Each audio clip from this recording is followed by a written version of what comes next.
just want to share what the Lord has put in my heart with you all this uh, for this week.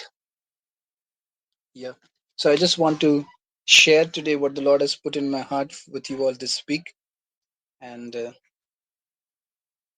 today I want to just share a few things, and then we are going to just enter into prayer. Firstly, as the church and as God's people, we need to understand that where is the world heading? Where are the nations heading towards? And it's very important for us as saints of God, as a church of Jesus Christ, to understand where the nations are heading towards and what's in the future for us. What are we going to see in the future? So what's that? So the most important thing as the church for us to understand that where exactly are the nations heading towards? Hmm? Where exactly are the nations heading towards? And you see, the nations, whatever the nations are, the European, whatever the different continents, all the nations, as a church, we must understand that the nations are slowly getting set up for the final battle, the battle of the Armageddon. That is what the nations are heading towards. That is what the world is heading. That is where the world is heading towards. The final battle, the battle of the Armageddon, which will be the battle of Jesus Christ, his army versus the Antichrist and his army. So the Lamb, the Lord Jesus Christ and his army, which is the church, versus the Antichrist and his army. The battle of the Armageddon, which we read in the book of Revelation. That is where the nations are heading towards. That is where the world is heading towards. With with all the developments that we see, you know, around us, so much development has happened. Right, even in our nation, if you look at in India, so much development is happening and so much development has happened in different sectors of society. If you see, just if you see, if you know, if you flashback for 20, 20 to 30, 20 years ago, we did not have what we have today. So much development has happened, and these developments in the nations as well is it's going to continue to happen. These developments are going to continue to happen. These developments are going to continue to happen. Just 1 minute. So with the developments that we are seeing, the nations coming together globally, all those things, just think, 15 years ago, 20 years ago, we did not have that much technology that we have today. 15 to 20 years ago, we did not have this much technology that we have today. In one split second, we can connect to anyone, any part of the world, through WhatsApp, through Facebook, through Messenger, right? Right in our fingertips. We can connect with anyone in any part of the world, right? With all the technological developments that we have, so much communication has come into a, it's in our fingertips, right? Lord, so many things we have access now which we did not have earlier.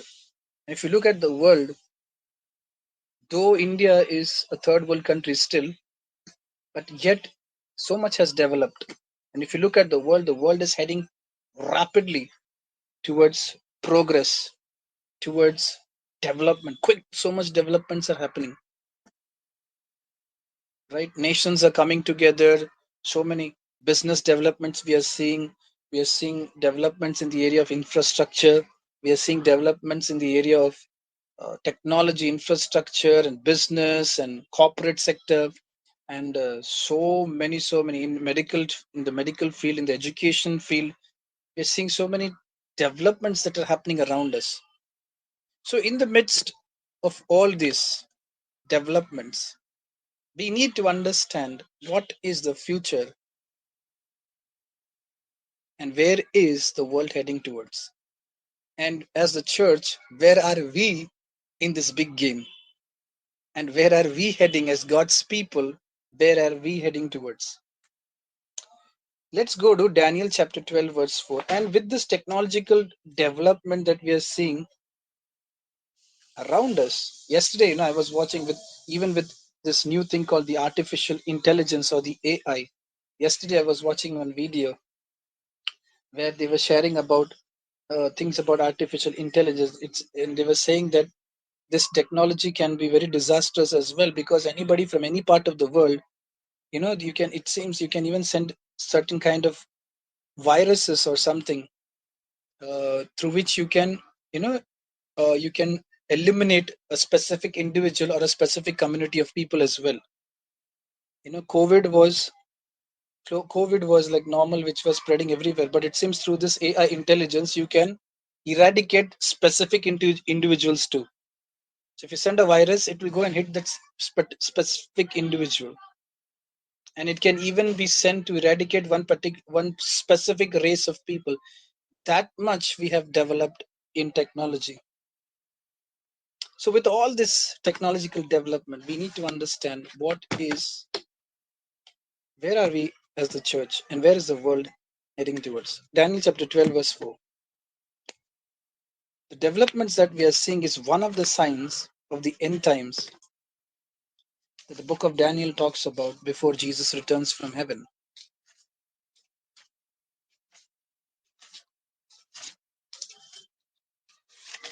Daniel chapter 12. So Daniel chapter 12, verse number 4. But you, Daniel, keep this prophecy a secret, seal up the book until the time of the end, when many will rush here and there and knowledge will increase. Many will rush here and there, and it says, until the time of the end, when many will rush here and there and knowledge will increase. Until the time of the end, many will rush here and there and knowledge shall increase. So, one of the signs of the end times that the book of Daniel, chapter 12, verse 4 talks about is knowledge increasing and men running to and fro. Knowledge increasing and men running to and fro. And that is what we are seeing, increase of knowledge in the world. There is so much increase of knowledge. We're seeing so much technological, we are seeing so much developments. And this is one of the signs of the end times. And because this knowledge does not contain the knowledge of God, that's why the earth is heading towards, there's so much of uh, destruction, and the possibilities of destruction that we are seeing, because this knowledge does not contain the knowledge of God. And the Antichrist, you see, all this development, all this, there's a reason behind all of this. Nations coming together, nations getting knit with one another. Now, 15, 20, or 25 years ago, or 30 years ago, to say that we would have a one world government was one world government, one world religion, one world economy. We would have 30, 40 years ago, we would have really thought, how is this thing going to happen, right? But today, with the pace of technology development, things that are getting so fastly connected, it is very clear that it's making it the thing is getting clearer to us. The thing is getting clearer to now. If you think that having a one world government, one world religion, one world economy is not in is not something that is that is not sure, or it's not pakka, it's there's no hesitation to it. We can really know that there is that the whole things that is getting set up, the whole thing that is getting set up is for this itself. So we know that when the Antichrist comes in the picture, he will set up one world religion, and that is not difficult for us to know because you see the way things are. Let's see, for example, even in our nation of India, so much of problems we are seeing in the name of religion, right? So when the Antichrist comes, he's going to promise the earth for peace. He's going to come like a ambassador of peace, and he's going to promise the whole nations peace. And he will promise the nations that he'll be the one who will bring peace and order, and he'll be the one you know who will really eradicate the problems in the nations.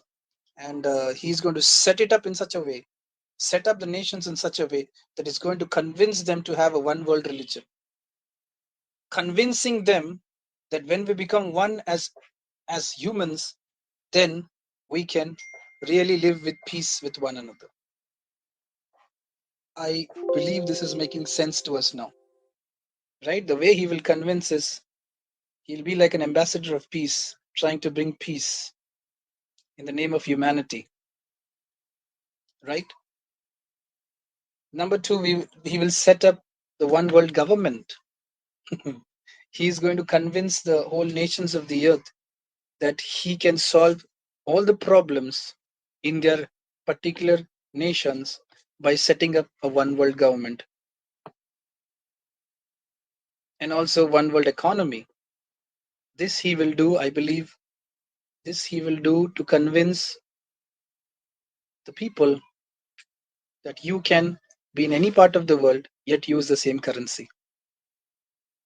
And he'll have absolute control over religion. He'll have absolute control over the governments of the earth. He will have absolute control over the economies of the earth by setting it up as one world religion, one world government, and one world economy.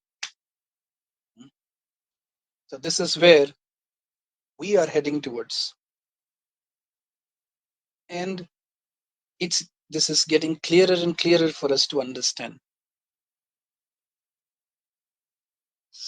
You see, even the cause of wars, what is the real cause behind the wars that we are seeing? For example, currently we are seeing such a big war in the Middle East between Israel and the people of Gaza, right? And it has become into a global news.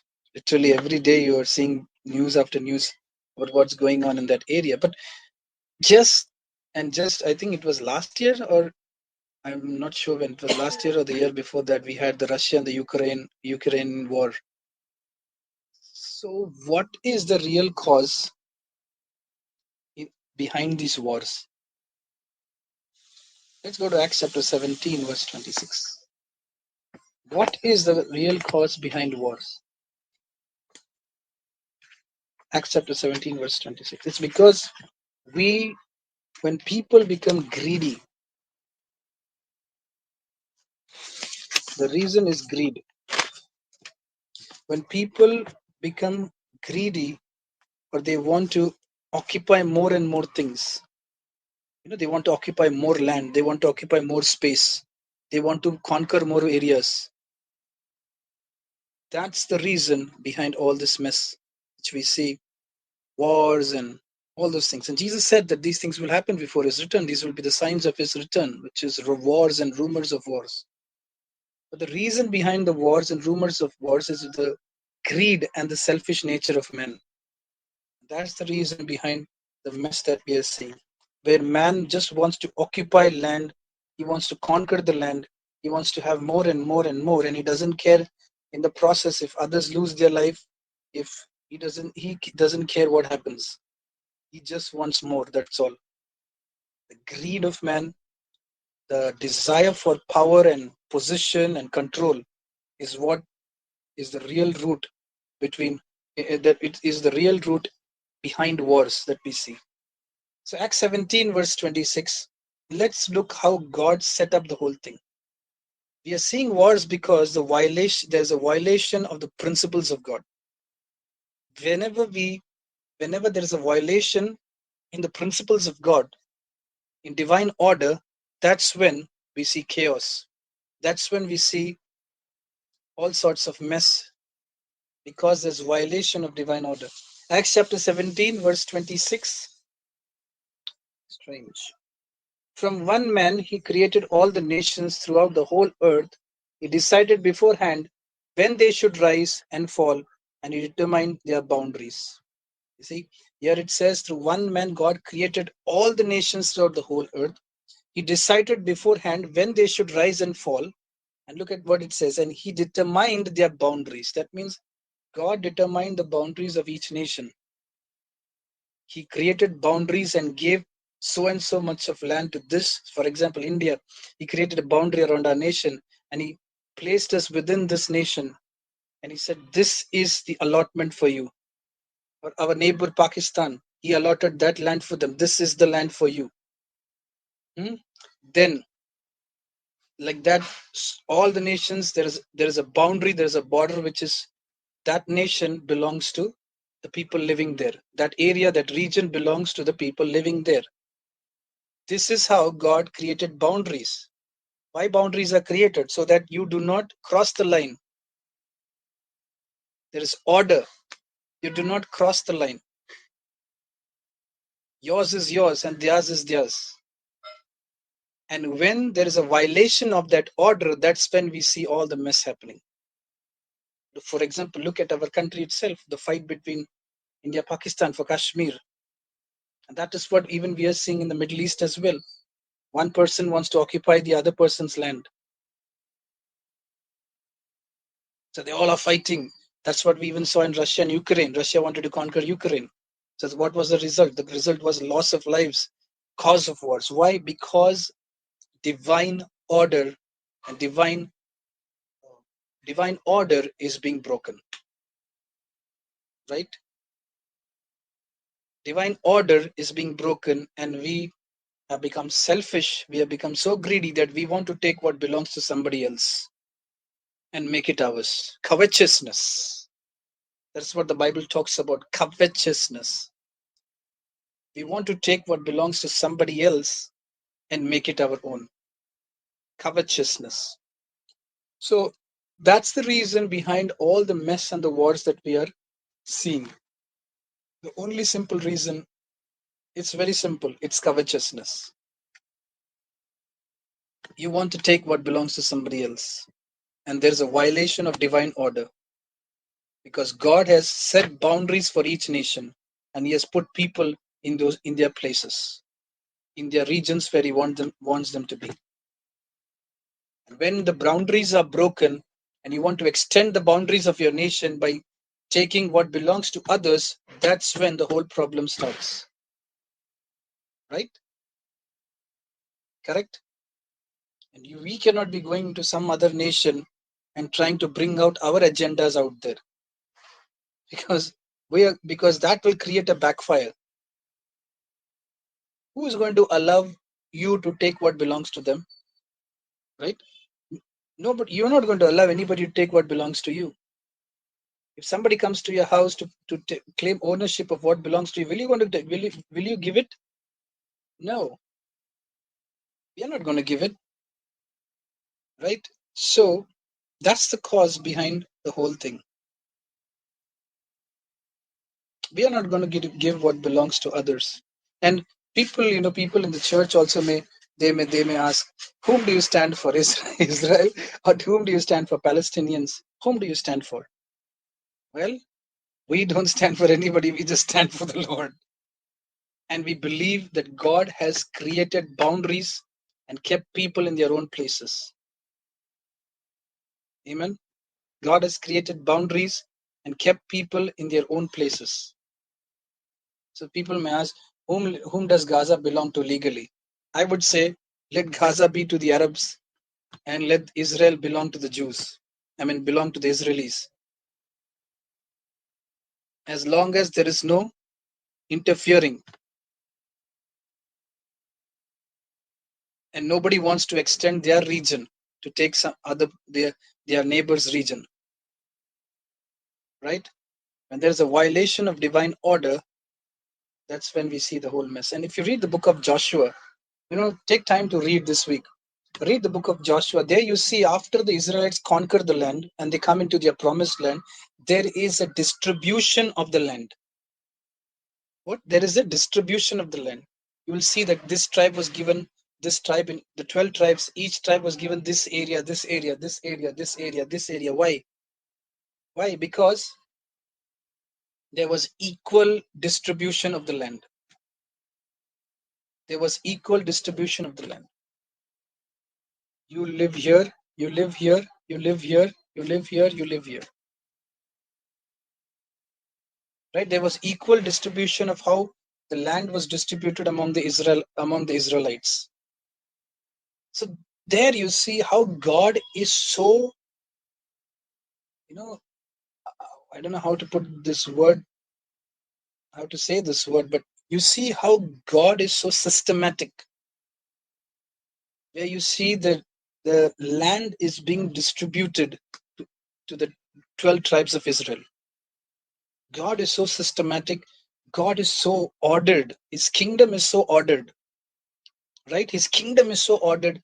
His he is so systematic. He's so odd. He does everything in such order that to each tribe, all the 12 tribes, each tribe is giving allotting particular land. You stay here, you stay here, you stay here, you stay here.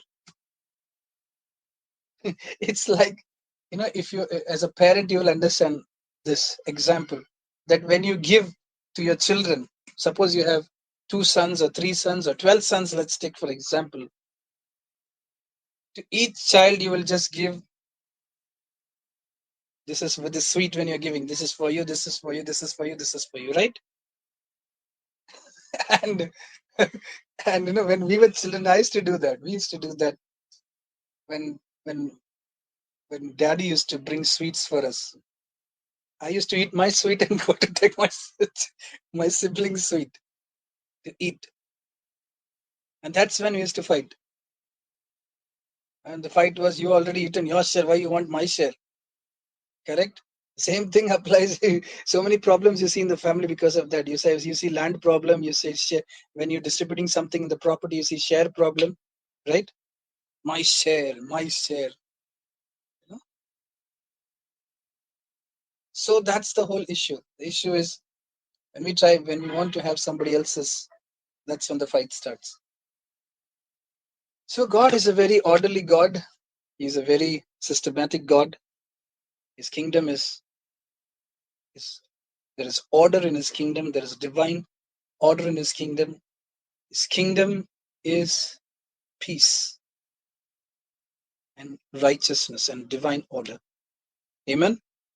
So I just want to encourage you this week, to uh, pray that God's order will come in our lives, right? Pray that God will give us understanding of the future as his people, as his saints, as the church. God would give us the understanding of the future and where we are heading, so that we can arrange our lives, order our lives, bring our lives in alignment to God's purposes and God's will. God bless you. And stop my recording.